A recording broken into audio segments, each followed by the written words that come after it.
Our next speaker is Doug Smith. Thank you to the chair and the chairs of the many committees that are holding this today. My constituents, I represent Central Long Island and Suffolk County. My constituents are livid at the response and by PSEG.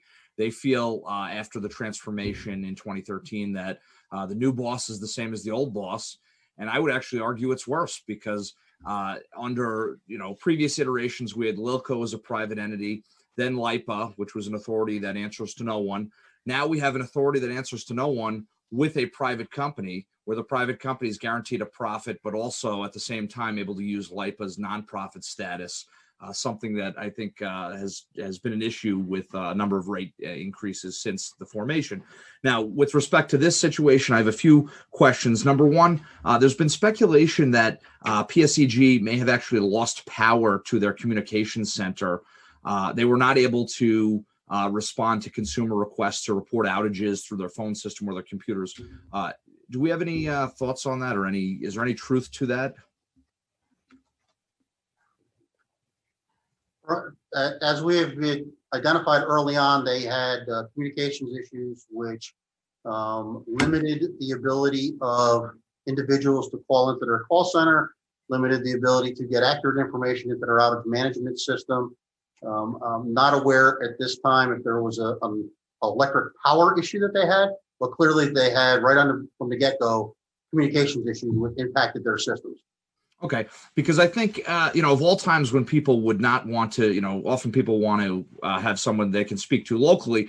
I think at a time when a big storm comes and hits our, metropolitan tri-state area, I don't think my constituents would mind speaking to somebody who may happen to be in California or in another part of the country that's not unaffected. So I think in future emergency plans, that really needs to be taken into account, that if we, there's a reasonable expectation that if the whole area is without power, that the energy company would have power.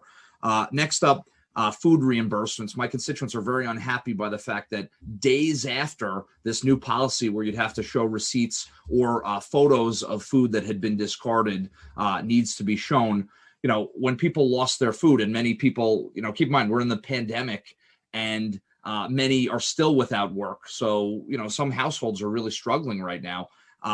I think something needs to be done with the food reimbursement. People did not take photos of this food that was discarded. So I think that's something that needs to be taken into account. My time is running short. Can you speak to, with the merger agreement with Altice and Optimum? I know you said that could be a way to get some answers. A third of my district has the option of high-speed internet with either Verizon Fios or Optimum Altice. 2/3 of my district has only Optimum Altice as an option. And something that I'd like looked into in the future is the fact that there's speculation that perhaps Altice was spending more time repairing customers who have that other option than they were of people that did not have another option. So I hope that that's something that you can maybe we'll look into that. Okay, thank you very much. And all your points, sir. Thank you very much.